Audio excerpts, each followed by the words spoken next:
Programme time line से गॾु आऊं आहियां असद मुमताज़। नाज़रीन, अपोजिशन जी APC में इहो मुतालबो कयो वियो त इस्टेब्लिशमेंट जो हाणे सियासत में किरदारु न हुजणु घुरिजे। ॿिए पासे शेख रशीद जी इहा स्टेटमेंट त अपोजिशन पार्टी जी जेके क़यादत आहे, सियासी क़यादत, उन जी अस्करी क़यादत सां मुलाक़ात हिकु नओं मुल्क में सियासी पिंडोरा बॉक्स खोले छॾियो आहे।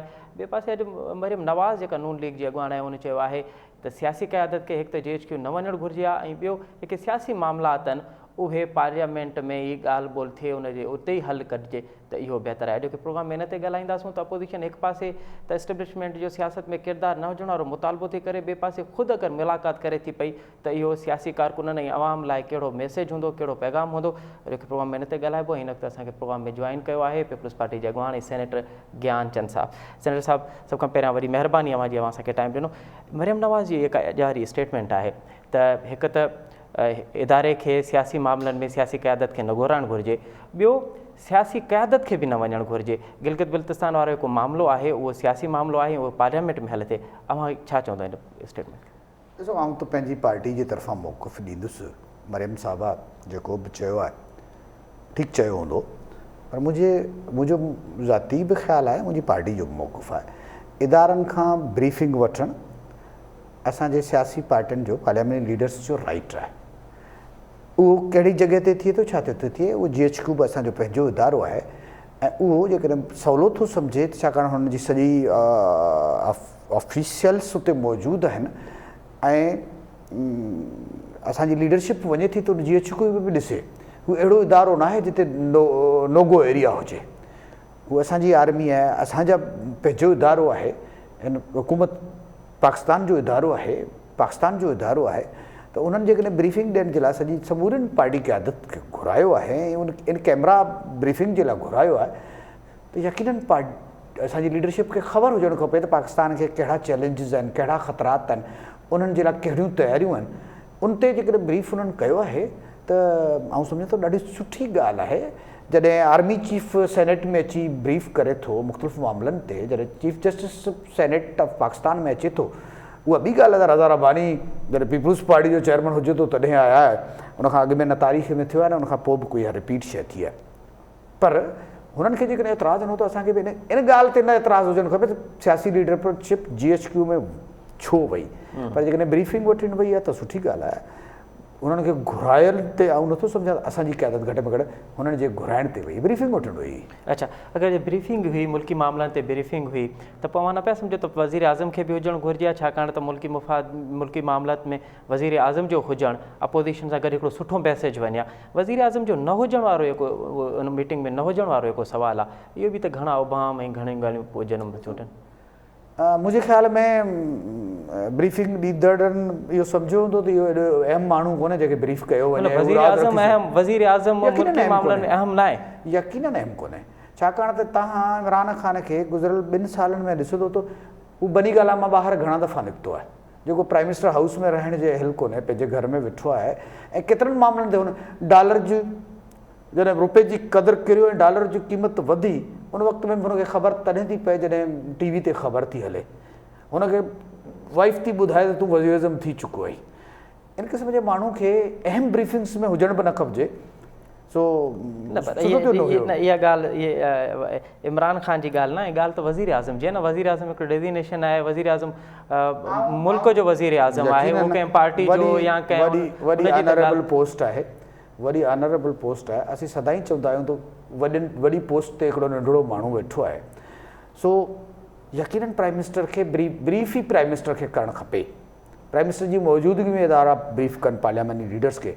पर अहिड़ो प्राइम मिनिस्टर जेको पंहिंजे मुल्क जे माण्हुनि सां, पंहिंजी अपोज़िशन सां, जंहिं वटि 2-5 माण्हुनि जी अक्सरियत हुजे, उहो जेकॾहिं पंहिंजे माण्हुनि सां हैंडशेक करण लाइ तयारु न आहे, उहो सॼे मुल्क खे कहिड़ी तरह सां लीड कंदो ऐं उहो कहिड़ियूं ब्रीफिंग्स ॾींदो। इन करे शायदि हुनखे न घुरायो हुयो। ऐं त इहो थो चवां त हुनजी मौजूदगी ज़रूरी न सम्झी वई। जेकॾहिं ॿिया के इशूज़ आहिनि ऐं त बि प्राइम मिनिस्टर तरफ़ वञनि था। जेकॾहिं के ब्रीफिंग्स ॾियणियूं आहिनि त उन में जेकॾहिं प्राइम मिनिस्टर मौजूदु हो त इहो क्वेश्चन प्राइम मिनिस्टर खां चए थो त तोखां सवाइ इदारा अपोज़िशन खे कीअं था ॾियनि? हुकूमत जो सरबराह त तूं आहीं। तुंहिंजी परमिशन्स खां सवाइ नवाज़ शरीफ़ जी तक़रीर बि हली थी वञे ज्ञानचंद साहब जेके मुबहम शयूं पैदा थियूं आहिनि उहे थियूं ई इन करे हिकु त वज़ीर आज़म कोन्हे, ॿियो इहा ख़बर जंहिं लीक कई आहे शेख रशीद साहब, उहो चए पियो त मामलात गिलगित बल्तिस्तान वारे हवाले सां मीटिंग घुराई वई, पर उते सियासी मामलनि ते ॻाल्हि ॿोल थी, खुली ॻाल्हि ॿोल थी, ऐं कंहिं बि एतिराज़ु न कयो।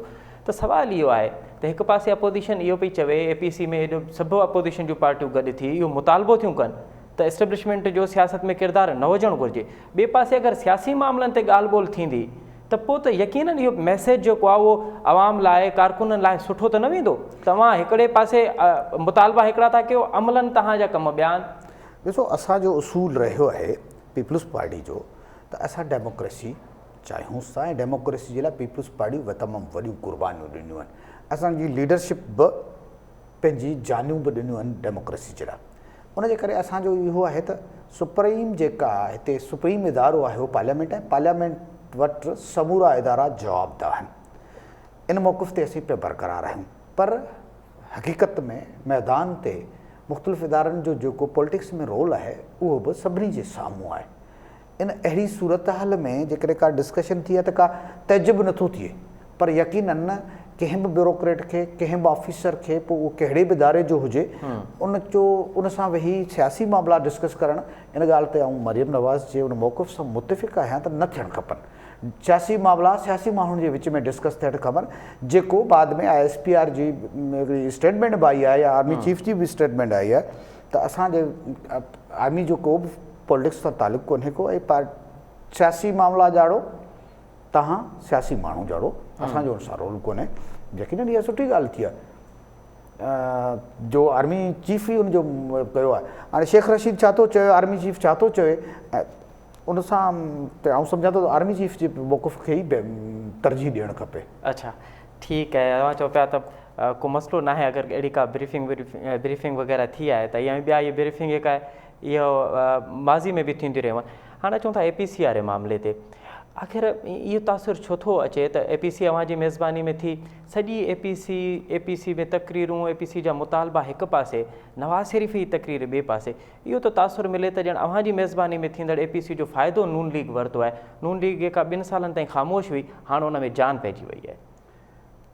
हिकिड़ी ख़बर हुई, छाकाणि त असांजे बाक़ी पार्टीज़ ऐं उन्हनि जा सरबराह हिते मौजूदु आहिनि, मैदान ते मौजूदु आहिनि, मुख़्तलिफ़ फोरम्स ते हू ॻाल्हाईंदा रहनि था, ऐं हीअ सॼी पार्टी जेका अरेंज थी आहे उहा वॾियुनि महिनतनि खां पोइ थी आहे। उन में बिलावल भुट्टो साहिब खे लाहौर जा बि कंहिं पंध करणा पिया आहिनि, लंडन बि नवाज़ शरीफ़ साहिब सां ॻाल्हाइणो पियो आहे, मौलाना फज़ल रहमान सां, ऐं ॿी जेके बि असांजूं पार्टियूं आहिनि उन सभिनी सां इंगेज थियो आहे। काफ़ी ॾींहंनि खां इहा हो त APC छो न पई थिए, पर सभ खां वॾी त इहा शइ हुई जो बिलावल भुट्टो साहिब पंहिंजी इन नातजुर्बे ॻाल्हियूं जेके चवनि था, नए नौजवान लीडर हुजण जे बावजूदु हुन साबित करे ॾेखारियो त सभ खां वधीक तजुर्बेगार, सभ खां वधीक फ़हम रखंदड़ ऐं वॾो लीडर जेको आहे बिलावल पंहिंजे पाण खे साबित कयो आहे, जो ही सभिनी माण्हुनि खे गॾु विहारण जे लाइ थियो।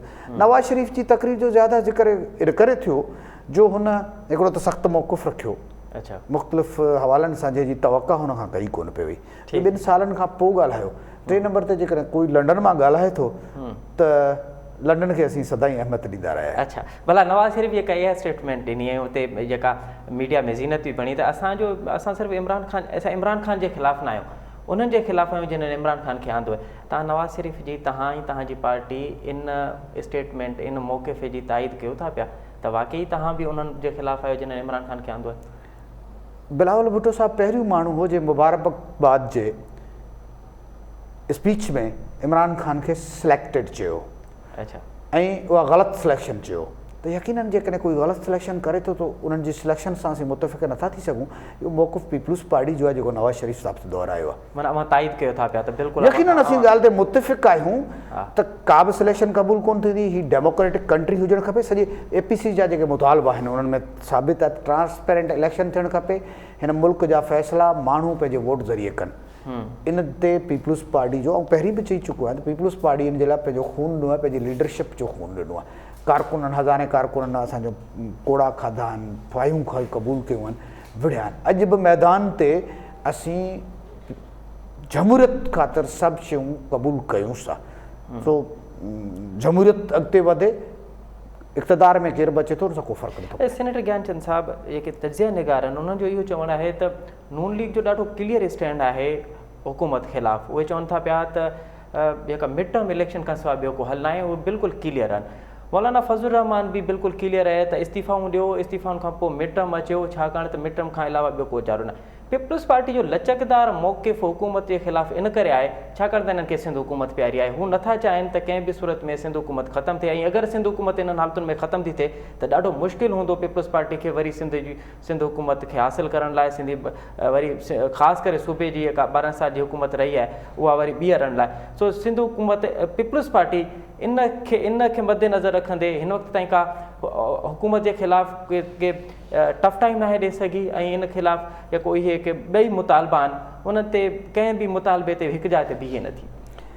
ज़ुल्फ़कार अली भुट्टो वटि ऑप्शन हो तो पाकिस्तान छॾे वञे, जान बचाए, पर हुन इहो ऑप्शन क़बूल न कयो। बेनज़ीर भुट्टो वटि ऑप्शन हो तो ॿाहिरि मुल्क रहे, ऐं बेनज़ीर भुट्टो खे चयो वियो पिंडी जे जलसे खाग में त तूं मारी वेंदे, पर हुन चयो न आउं माण्हुनि सां गॾु बीहंदुसि। ठीकु आहे, ऐं जेको पाकिस्तान जो झंडो उते लाथो वियो उहो लहे ऐं पंहिंजे ॿिए पासे हुजां, इहो क़बूल करे। आसिफ़ अली ज़रदारी वटि इहो ऑप्शन हो ई आहे त उहो 18 तरमीम ते सौदेबाज़ी करे, पर असां त करण लाइ तयारु न आहियूं। जमहूरियत जे लाइ सभ खां वॾियूं कुर्बानियूं असां ॾिनियूं आहिनि, ऐं जमहूरियत जे लाइ वधि में वधि असां विढ़ंदासीं, ऐं उन जमहूरियत खे बचाइण जे लाइ सही जे क़दम ताईं वञे पियो। सिंध हुकूमत हिकिड़ी नंढड़ी शइ आहे। बिलावल भुट्टो साहबु वाज़ह लफ़्ज़नि में चई वियो आहे त असांखे सिंध हुकूमत ऐं मुल्क जे माण्हुनि जे जेकॾहिं सिलेक्शन में कोई ॻाल्हि ईंदी असीं मुल्क खे हुनजे माण्हुनि जी राय ते तरफ़ वेंदासीं।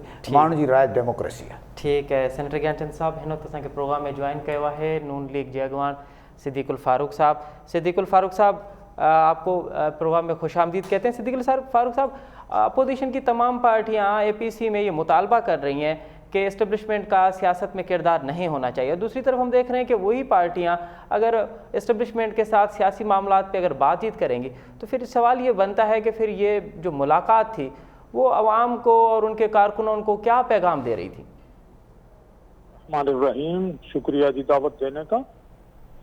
पहली बात यह है कि अपोजिशन में जितनी पार्टियां हैं वो सब की सब आइन की बालादस्ती में यकीन रखती हैं, और इज्जत भी किसी की अगर जमहूरी माशरे में है तो वो आइन के साथ कमिटमेंट से है। अब आपने एक सवाल उठाया कि उधर APC के एलामिया है, नवाज शरीफ साहब की तकरीर है जी कि एस्टेब्लिशमेंट को अब कोई सियासी किरदार अदा नहीं करना चाहिए जी। दूसरी तरफ वो जाके उनसे मुलाकात करते हैं। आज बिलावल भुट्टो साहब ने फिर वाजे कर दिया कि हम तो सिक्योरिटी के हवाले से ये मीटिंग थी हमारी। जाहिर है आप सिक्योरिटी के हवाले से तो फौज के साथ ही बात करेंगे कि भाई आपकी पॉलिसी को ठीक है या नहीं है। हो सकता है ये बात भी सामने आई हो कि जी इंडिया ने कश्मीर को मोदी ने जम कर लिया है, और बॉर्डर पर क्या सूरत हाल है, बलूचिस्तान में दहशतगर्दी हो रही है, हमें बताएं क्या हो रहा है सारा कुछ।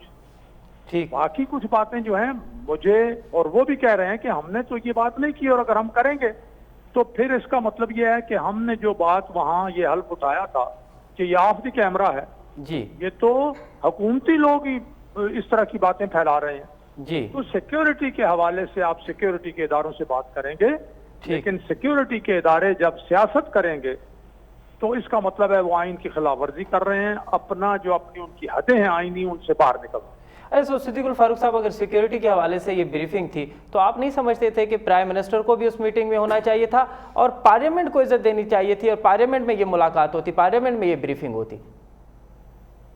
देखिए, प्राइम मिनिस्टर से तो 2 दिन पहले जाके चीफ ऑफ आर्मी स्टाफ और लोग मिल चुके थे ना, आर्मी चीफ भी थे, ISI चीफ भी। अब हो सकता है अपोजिशन ने ये मुतालबा किया हो या उनका ये ख्याल हो, मुझे ये नहीं मालूम कि इनको हम अलग ब्रीफिंग दे देते हैं।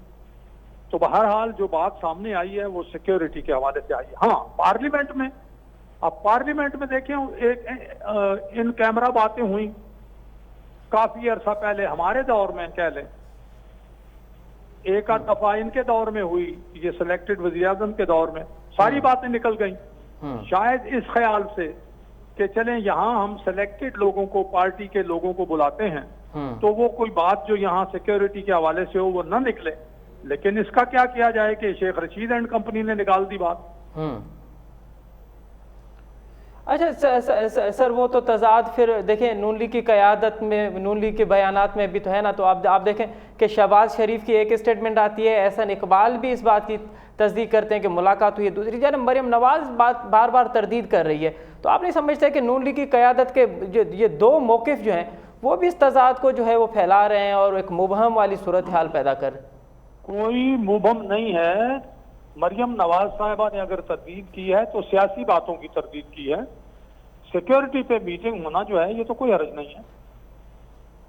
अच्छा सिद्दीकुल फारूक साहब, ये जो कहा जा रहा है कि नवाज शरीफ ने अपना एक नुमाइंदा वहाँ भेजा जिसने आर्मी चीफ और ISI के साथ मुलाकात की है, तो नवाज शरीफ साहब एक मरतबा एक तरफ तो इतने सख्त स्टैंड दे रहे हैं, दूसरी तरफ बैकडोर अगर बातचीत चल रही है, तो आप नहीं समझते कि माजी में जिस तरह ARD बनी, ARD में एक मुतालबा रखा गया, फिर लंदन में एक APC हुई, उसमें एक मुतालबा रखा गया, और उसके बाद दोनों जो हैं वो जब सियासी पार्टियां इक़्तिदार में आईं तो उन दोनों को जो है वो साइड कर लिया गया। अब भी एक APC हुई है और उसके बाद बैकडोर अगर बातें हुई हैं, तो आप नहीं समझते कि हमारा इस तरह का रवैया सियासी कल्चर और जमहूरियत के लिए नुकसानदेह होगा? आप सुन लें, कोई ये बात मुसद्दका तो है नहीं।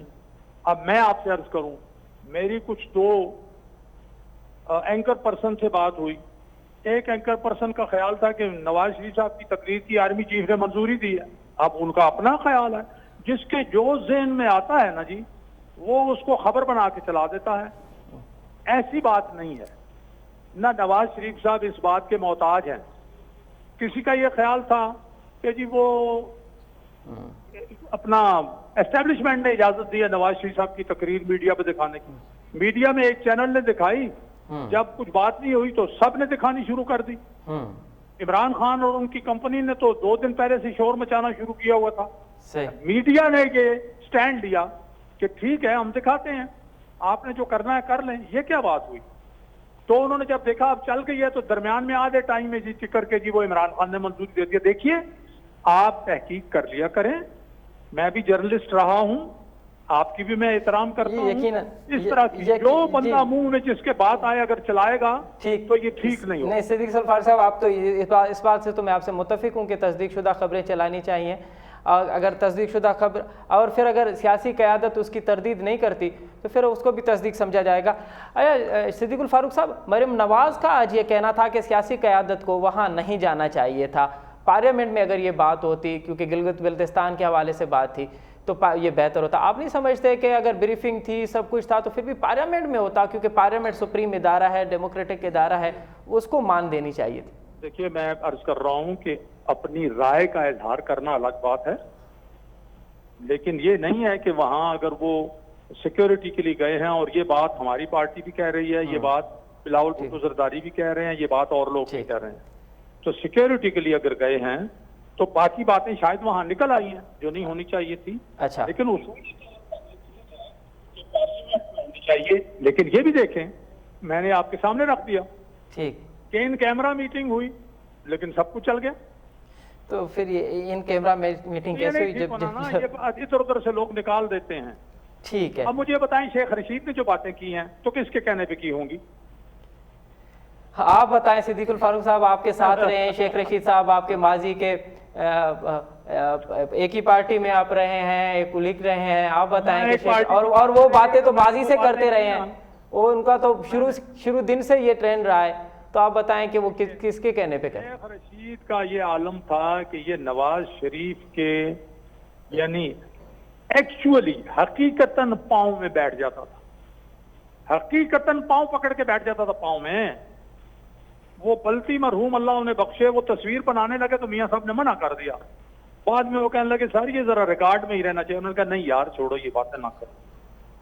तो शेख रशीद की क्या बात, छोड़ो। ठीक है सेंटर केरन साहब, हाँ नून लीग ऐं पीपल्स पार्टी ॿ वॾियूं पार्टियूं आहिनि, उन्हनि APC में 26 नुकाती एजेंडा भी रखियो आहे।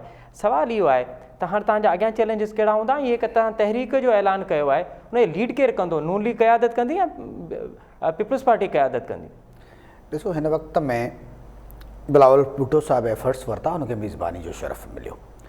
मुख़्तलिफ़ पार्टियूं आहिनि जंहिंजा मुख़्तलिफ़ मंशूर आहिनि। अॻिते हली इलेक्शनूं थींदियूं त उन्हनि खे हिक ॿिए सां मुक़ाबला बि करणा। इलेक्शन वारो मामलो बाद में आहे। पहिरियां हीअ का एपीसी में अक्टूबर खां तहरीक हलण जो आगाज़ थींदो, लीड केरु कंदो? ॾिसो मुंहिंजे चवण जो मतिलबु उहे पार्टियूं आहिनि जेके मुख़्तलिफ़ वक़्तनि में इलेक्शनूं विढ़ंदियूं रहियूं आहिनि, हाणे बि विढ़ंदियूं। तंहिं करे ही हिकिड़े कंसेंसस जो जेको मौक़िफ़ु आहे उन में जंहिंजी कुवत जिते हूंदी उहो त पंहिंजी कुवत जो भरपूर इज़हार कंदो ऐं समूरियूं पार्टियूं गॾियल तौर ते इहा जदोजहद हलंदियूं। उन में लीड करण जो को इशू कोन्हे। जेकॾहिं मौलाना फज़ल राम अॻिए दफ़े वधीक एफर्ट्स वरिता त हुन उन टाइम ते एफर्ट्स वरिता। हाणे हीअ एपीसी थी बिलावल भुट्टो साहब एफर्ट्स वरिता आहिनि। आईंदा जेका मूवमेंट हलंदी उन में जेको जेतिरो एफर्ट्स वधीक वठंदो उनखे आवाम जे तरफ़ां रेस्पॉन्स बि ओतिरो मिलंदो ऐं हिन उनखे इहो क्रेडिट बि वेंदो त हिन कठपुतली हुकूमत खे हटाइण जे लाइ कंहिं माण्हू केतिरो रोल प्ले कयो। सो मुंहिंजे ख़्याल में सभई मैच्योर्ड पार्टियूं आहिनि। Pakistan Peoples Party, Muslim League Nawab, charter of democracy में उन हिकिड़े चार्टर ते ॿधल आहिनि। हाणे चार्टर ऑफ पाकिस्तान जेको असीं चऊं था थियो आहे ऐं मूवमेंट हलणी आहे। MRD तहरीक कीअं हली, कंहिं टाइम ते केरु कन्वेनर हूंदो, कंहिं टाइम ते केरु कन्वेनर हूंदो, हिकिड़ो रूटीन ठही पवंदो आहे। त मुख़्तलिफ़ ख़्यालनि जा माण्हू, मुख़्तलिफ़ नज़रियुनि जा माण्हू जॾहिं गॾिजी वेहनि था त रस्तो निकिरी थो पए ऐं असांजी पार्टियुनि वॾी जदोजहद करे हिते पहुतियूं आहिनि। सो आउं सम्झां थो उन्हनि जे विच में इन क़िस्म जो मौलाना फज़लुर रहमान खे अवां संभाले सघंदो इन सॼी तहरीक में उहो असां गॾु हूंदो? यकीनन ख़बरूं इहे आहिनि त मौलाना साहिबु हिकिड़ो नओं इतिहाद ठाहे थो पियो, छाकाणि त उन जा के मुतालबा आहिनि उहे न तव्हां था पूरा करे सघो, न उन सां नून लीग थी बीहे। सो मौलाना साहिबु हाणे हिकिड़े नए सियासी इतिहाद लाइ जोड़ जकुन शुरू करे ॾी। देखो मौलाना साहब खे जेको बि करणु चाहे यकीनन उहो आज़ादु आहे, लेकिन जिन नुक़्तनि ते हुन सहियूं कयूं आहिनि उन्हनि नुक़्तनि ते उहो असां सां मुतफ़िक़ आहे या असां सां गॾु हलंदो, जीअं असां यकीन सम्झूं था। ऐं मौलाना साहबु मुख़्तलिफ़ वक़्तनि खे ॾिसंदो पुराणो सियासतदान आहे, उन वटि काफ़ी सब्र सां अॻिते वधण ऐं उहो पीपुल्स पार्टी नून लीग जो त पुराणो इतिहाद ई रहियो आहे। आसिफ़ ज़रदारी साहब ऐं मौलाना फज़ल रहमान जे दोस्तियूं बि मशहूरु आहिनि। सो आउं सम्झां थो इहे सभु रास्ता नाता टोड़े अकेलो मौलाना थियणु कोन चाहींदो। अच्छा ठीक है। सिद्दीकुल फारूक साहब, सेनेटर ज्ञानचंद साहब ने तो हमें नहीं बताया कि ये जो तहरीक चलेगी हुकूमत के खिलाफ उसको लीड कौन करेगा। आप बताएं कि लीड कौन करेगा? शहबाज शरीफ लीड करेगा, मरियम नवाज लीड करेंगी, या फिर बिलावल भुट्टो ज़रदारी साहब और आसिफ ज़रदारी साहब लीड करेंगे? असांजो राब्तो डिस्कनेक्ट थियो आहे सिद्दीकुल फारूक साहब सां। जीअं असां सिद्दीकुल फारूक साहब सां असांजो ॿीहर राब्तो थींदो सो असां हिकु दफ़ो ॿीहर उनखां इहो मौक़िफ़ ज़रूरु वठंदासूं। सिद्दीकुल फारूक सेनेटर ज्ञानचंद साहब, अवां केतिरा पुर उमीद आहियो त हीअ का तहरीक हाणे हलंदी जेका पाकिस्तान डेमोक्रेटिक मूवमेंट जे प्लेटफॉर्म ते हलंदी, उहा जीअं माज़ी में असां ॾिठोसीं मौलाना फज़लुर रहमान साहब शुरूआत कई, उन या ॿिए के हुकूमत जे ख़िलाफ़ ॿिया नंढा वॾा इताद ठाहिया, हीअ हिकिड़ो वॾो इताद हूंदो ऐं अवां हुकूमत खे किराए इमरान ख़ान खां इस्तीफ़ा वठी पोइ मोटंदो? ॾिसो जेका ॻाल्हि बुनियादी ॻाल्हि आहे उहो इमरान ख़ान जो हटणु न आहे। बुनियादी ॻाल्हि इहा आहे त डेमोक्रेसी हिन मुल्क में ऐं उहा जारी रहंदड़ सस्टेनेबल डेमोक्रेसी हुजे, पाइदार जेका आहे उहा डेमोक्रेसी क़ाइमु थिए, उन में को बि कठपुतली अची न वेहे, उन में मुख़्तलिफ़ इदारा जेके आहिनि पंहिंजे पंहिंजे डोमेन में रहनि ऐं जेका इलेक्टेड गवर्नमेंट अची वेहे उहा बाख़्तियार हुजे। ही जदोजहद जेका आहे उहा उनजी आहे।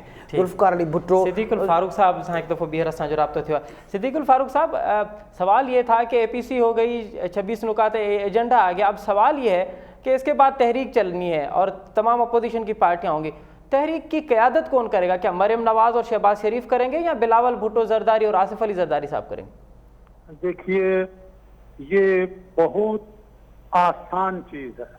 अच्छा, इसमें कोई मुश्किल नहीं है। यही पार्टियां बैठ के ये फैसला कर सकती हैं कि हम बाई रोटेशन इसकी सदारत जो है वो देते चले जाएंगे।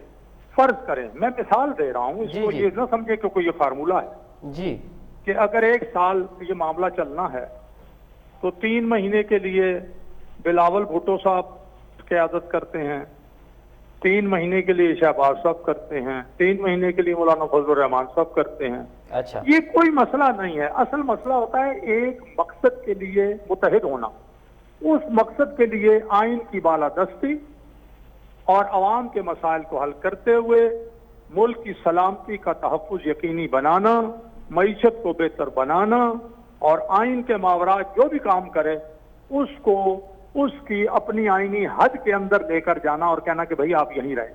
ये इस चीज पर इत्तेफाक, और ये इत्तेफाक इसलिए है कि मुल्क को बर्बाद करके रख दिया गया है। आधा मुल्क इसी वजह से चला गया। 3 दरिया चले गए हमसे, अयूब खान दे गया। 64 के ऑपरेशन जिब्राल्टर में शिकस्त हो गई। 65 में भारतीय फौज लाहौर से फिर के चली गई। 71 में मुल्क 2 टुकड़े हो गया। सियाचिन इंडिया छीन कर ले गया। ये ज़ियाउल हक के दिनों में परवेज मुशर्रफ कारगिल में मार खा गया। उसके बाद हमारी सारी पॉलिसी ये कि अमेरिका ने, कुर्बानियां हमने नहीं, अमेरिका ने हमें अफगानिस्तान से निकाल बाहर किया और इंडिया को साथ बिठा दिया। ये सारी नाकामियां इन्हीं लोगों की हैं जिन्होंने आइन को हाथ में लिया, छोड़ा आइन को। ठीक है। अरे सिद्दीकुल फारूक साहब, मौलाना साहब पहले दिन से इस बात पे अड़े हुए हैं कि इस्तीफ़ा के सिवा कोई और चारा नहीं होगा, हमें इस्तीफ़ा ही देना होगा पार्लियामेंट से। आप समझते हैं कि मौलाना साहब के इस मुतालबे के साथ आप मौलाना साहब को इस सारी तहरीक में साथ ले चलेंगे? और आप क्या समझते हैं कि मौलाना साहब इस्तीफ़ा वाले मुतालबे पे बज़िद क्यों हैं? जी, उनका ये मतलब है कि फिर कश्तियां जला दी जाएं। और हम ये समझते हैं, और मौलाना साहब भी जरूर समझते होंगे, कि जिस तरह इमरान को लाने वाले बेनकाब हो चुके हैं आवाम के सामने, हर महाज पर नाकाम हुए हैं, हर महाज पर फेल हुए हैं। कश्मीर के मामले में देखे ना, वाजपेयी अपना मोदी ने दम कर लिया। ठीक है। आप देख लें डॉलर कहां पहुंच गया। आप देख लें जीडीपी माइनस पे चली गई 5000 यार्ड से। आप अफराद ज़र देखें कहां पहुंच गया। आप देख लें करोड़ नौकरियां देते देते वादा कर रहे थे, 1.5 करोड़ बेरोजगार हो गए हैं। वो 50 लाख मकान बनाने वाले 5 मकान नहीं बना सके। 100 दिनों में इनकलाब लाने वाले 100 दिनों में इनकलाब छोड़ आज 800 दिन से ज्यादा हो गए हैं, कुछ नहीं हो सका। वो जो कहते थे मैं खुदकुशी कर लूंगा, कर्जे नहीं लूंगा IMF के, वो IMF के पास गए। तो अब ये एक्सपोज हो गए हैं, कोई इनके पास दलील नहीं। अगर हम इस्तीफा उस वक्त दे देते तो ये एक्सपोज ना होते। बहुत बहुत शुक्रिया सिद्दीकुल फारूक साहब, सेनेटर ज्ञानचंद साहब, ॿिन्हिनि मौज़ूअ महिमान जी वॾी महिरबानी। नाज़रीन, हिते वठो था नंढी साई, ऐं साई खां पोइ प्रोग्राम में ॿीहर हाज़िर थींदासीं। नाज़रीन, प्रोग्राम में हिकु दफ़ो ॿीहर अव्हांखे भली कार वक़्फ़े खां अॻु में असां ॻाल्हाए रहिया हुआसीं त मुल्क में अपोजिशन पार्टियुनि जी लीडरशिप जी अस्करी क़यादत सां जेका मुलाक़ात थी आहे, उनखां पोइ जेको मुल्क में सियासी पिंडोरा बॉक्स खोलियो आहे।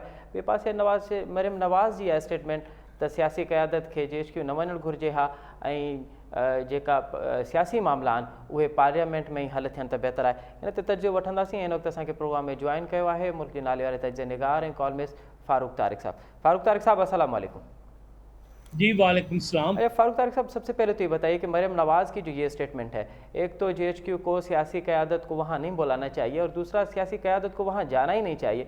जो सियासी मामलात हैं वो पार्लियामेंट में ही हल हो। आप इस स्टेटमेंट को कैसे देख रहे हैं? स्टेटमेंट बिल्कुल ठीक है, जमहूरी इक़्तिदार के बिल्कुल करीब है, चूँकि जो GHQ में ये लोग गए और उससे जो गलतफहमियाँ फैली हैं वो सबके सामने है। देखें, गिलगित बल्तिस्तान का जो फ़ैसला है वो मेरे ख्याल में गिलगित बल्तिस्तान के अंदर ही होना चाहिए था। वहाँ भी एक पार्लियामेंट है, वहाँ भी एक हुकूमत है, वहाँ भी इलेक्टेड नुमाइंदे हैं, तो फ़ैसला उनसे पहले करें, उनसे मिल के आएँ और वो वहाँ की जो पॉलिटिकल क़यादत है वो उसको टेकअप करे। मरियम नवाज़ ने जो आज कहा वो इस बैकग्राउंड में कहा कि मियाँ शहबाज शरीफ भी मिले, शेख रशीद भी, बिलावल भुट्टो भी, ये सब क़यादत जो है वो GHQ में जाकर जो है गिलगित बल्तिस्तान के इशू के ऊपर डिबेट करते रहे, और काफ़ी अहम एक इशू पर जो है उनको जो है वो बुलाया गया था। मेरे ख्याल में ये बिल्कुल वाज़े अच्छी बात है कि जो भी डिबेट्स हैं वो पार्लियामेंट में हों, ना कि GHQ के अंदर, क्योंकि GHQ के अंदर जाने से जो क्रेडिबिलिटी है ना सिविलियन अथॉरिटीज़ की, वो मजरू हो जाती है। तो मेरे ख्याल में मरियम ने दुरुस्त वक्त पर एक दुरुस्त निशानदेही। फारूक साहब, आप नहीं समझते कि मरियम की ये जो स्टेटमेंट है वो दर हकीकत चार्जशीट है शहबाज शरीफ, बिलावल भुट्टो और दीगर सियासी क़यादत की जो अपोजिशन पे मौजूद थे और अपोजिशन की APC में मौजूद थे, और जो 26 नुकाती एजेंडा था, तो उसमें एक एजेंडा, एक नुकात ये भी था कि इस्टेब्लिशमेंट का सियासत में किरदार नहीं होगा। तो ये दर हकीकत एक चार्जशीट थी उन लीडर पे। नहीं, चार्जशीट तो नहीं कह सकते, एक ओपिनियन है उसकी, और दुरुस्त ओपिनियन है। और इस तरह ये डिबेट्स होती हैं पॉलिटिशियंस के आपस में। और मेरा नहीं ख्याल कि इसे आप चार्जशीट कह सकते हैं। चार्जशीट में तो ये एक इल्ज़ाम है, और भी इल्ज़ाम होंगे, फिर वो जवाब देंगे। उसने ये कहा कि ये नहीं होना चाहिए और एक दुरुस्त निशानदेही कर दी उसने, लेकिन मैं इसे चार्जशीट का दर्जा नहीं दे सकता। अच्छा, मरियम नवाज़ हम देख रहे हैं कि वो काफ़ी दिनों से अब एग्रेसिव नज़र आ रही हैं। आप नहीं समझते कि अगर मरियम नवाज़ जो एग्रेसिव हो रही हैं वो दर हकीकत जो शहबाज शरीफ का किरदार है पॉलिटिक्स में उसको ख़त्म करने की निशानदेही करें? नहीं, ऐसा नहीं है। ये शरीफ फैमिली की फैमिली टाइज बहुत स्ट्रॉन्ग हैं अच्छा। और ये फैमिली वैल्यूज़ पे यकीन रखते हैं। अच्छा। और ये वो लोग हैं जो कंजर्वेटिव फैमिली वैल्यूज़ को बहुत ज़्यादा इज्जत देते हैं। बाप की जगह, माँ की जगह, भाई की जगह, वो बिल्कुल एक ट्रेडिशनल कंजर्वेटिव सोच के मुताबिक वो चलते हैं। और मेरे ख्याल में ये उसी का इजहार है। मेरा नहीं ख्याल कि मरियम नवाज़ जो है वो अपने चचा के ख़िलाफ़ कोई कैंपेन कर रही है। उसने आज भी उसकी 70वीं सालगिरह के ऊपर, शहबाज शरीफ आज 70 साल के हुए हैं, तो उसने एक बड़ा ज़बरदस्त उसको मैसेज भेजा है और उसको अप्रिशिएट किया है। तो मेरे ख्याल में ये कहना दुरुस्त नहीं होगा कि मरियम नवाज़ की एक खुली जंग है शहबाज शरीफ के ख़िलाफ़। अच्छा फ़ारूक तारिक साहब, मरियम नवाज़ और नवाज़ शरीफ बहुत एग्रेसिव हैं दीगर सियासी पार्टियों, दीगर सियासी लीडरान की निस्बत। आप नहीं समझते कि इनकी जो एग्रेसिवनेस है वो इनको फ़ायदा देगी आने वाले इलेक्शन में? देखिए, ये फ़ायदे और नुकसान वाली बात तो बाद में आएगी। फ़िलहाल तो बात को देखा जाए कि क्या वो दुरुस्त बात कर रहे हैं या नहीं बिल्कुल कर सही। रहे। सही। और जो मियाँ नवाज़ शरीफ साहब ने जो तकरीर की, उसमें जो चीज़ें निशानदेही की, वो काफ़ी पॉपुलर हुई हैं लोगों में, और चूँकि वो हकीकत के काफ़ी करीब थी। और जिस तरह 2018 के इंतखाबात से पहले, इंतखाबात के दौरान और इंतखाबात के बाद जो रोल अदा हुआ यहाँ पे एस्टेब्लिशमेंट की जानिब से, वो भी सबके सामने था। तो मेरे ख़्याल में वो उन हकीकतों का इज़हार कर रहे थे जो यहाँ पे हो रही हैं। हमारे पाकिस्तान के अक्सर सियासतदानों में इतनी भी जुर्रत नहीं कि वो सच को सच और वक़्त के ऊपर सच को सच कह सकें। तो नवाज़ शरीफ साहब ने जो सच बोले, उसका एक असर नज़र आ रहा है। और मेरे ख़्याल में ये उनको जो है वो ज़ाहिर है कि लोगों के शऊर के करीब बात है। और पहले भी नवाज़ शरीफ साहब उस वक़्त आए थे पाकिस्तान वापस जब इलेक्शन होने वाले थे। और अगर उस वक़्त नवाज़ शरीफ सज़ा होने के बावजूद वापस ना आते तो मुस्लिम लीग को इतने वोट ना मिलते जो उन्हें 2018 के इंतखाब में मिले और वो दूसरी बड़ी पार्टी बनकर उभरे। तो नवाज़ शरीफ ज़्यादा पॉलिटिकल हैं, वो दूर की भी थोड़ी सोचते हैं। और उनका मुवाज़ना शहबाज शरीफ के साथ नहीं किया जा सकता। शहबाज शरीफ एक एडमिनिस्ट्रेटर तो हो सकते हैं, लेकिन जो एक पॉलिटिकल विज़डम चाहिए, जो सिविलियन इक़्तिदार के तहफ़्फ़ुज़ के लिए जुर्रत चाहिए, वो मुझे शहबाज शरीफ में नज़र नहीं आती। अच्छा, आप अब एपीसी हो गई फ़ारूक तारिक साहब, 26 नुकाती एजेंडा भी आ गया। अब आप क्या समझते हैं कि अपोजिशन के लिए सबसे बड़ा चैलेंज क्या होगा? देखिए, चैलेंज तो अब हुकूमत के लिए है, अपोजिशन के लिए तो नहीं है। क्योंकि ये पहली दफ़ा एपीसी के जाल से निकल कर उन्होंने एक तंजीम साजी की है। और शायद आपको याद हो कि 2008 में भी ऑल पाकिस्तान डेमोक्रेटिक मूवमेंट बनी थी इमरान खान साहब की क़यादत में। हम लोग भी उसमें शरीक थे उस वक़्त, और वो इलेक्शन का बाइकाट कर रहे थे जो जनरल मुशर्रफ ने 2008 का इलेक्शन कराया था। महमूद अचकज़ई साहब भी उसमें मौजूद थे और काजी हुसैन अहमद भी साहब भी उसमें मौजूद थे। तो आज ये जो अलायंस बना है उसी नाम से बना है, स्वाय एक लफ्ज़ ऑल उन्होंने काट दिया है। ये एक सीरियस चैलेंज है इस वक्त मौजूदा हुकूमत को, क्योंकि लोग तंग हैं, बेजार हैं, लेकिन अपोजिशन पे भी लोगों का इतना एतमाद नहीं है। और वही। ये पहली दफ़ा है कि अपोजिशन ने थोड़ा अपनी यूनिटी के इजहार के लिए तंजीम साजी को भी तरजीह दी है। और आज उनकी मुख्तलिफ कमेटियों के इजलास भी हुए हैं। तो लगता है कि काम थोड़ा गर्म ही होगा, अच्छा। ठंडा नहीं होगा आइंदा आने वाले पीरियड। और जो एक रवैया इख्तियार किया था इमरान खान की हुकूमत ने कोरोना पर कंट्रोल करने के दावे के बाद, उस पे अब अपोजिशन जो है वो उसका जवाब देने की कोशिश कर रही है। फ़ारूक तारिक साहब, अगर अपोजिशन एपीसी के बाद जो होने वाली तहरीक है अगर उसमें मुत्तहद नहीं होती तो आप नहीं समझते कि अगर फजल रहमान अलग हो जाते हैं और वो कोई अपना नया इत्तेहाद बना लेते हैं, जो ख़बरें भी यही आ रही हैं कि क्योंकि मौलाना साहब का जो मुतालबा है इस्तीफ़ा वाला वो इतना हार्ड है, वो बज़िद हैं इस मुतालबे पे, उस पर ना नून लीग मुतफिक है ना पीपल्स पार्टी मुतफिक है, तो वो आने वाले दिनों में वो अपना कोई अलग मजहबी इत्तेहाद बनाने की कोशिश कर रहे हैं। अगर वो इत्तेहाद बनता है तो फिर आप नहीं समझते कि APC और फिर इन जो दीगर सियासी पार्टियाँ हैं उनका कोई फ़ायदा नहीं होगा हुकूमत के खिलाफ होने वाली तहरीक में?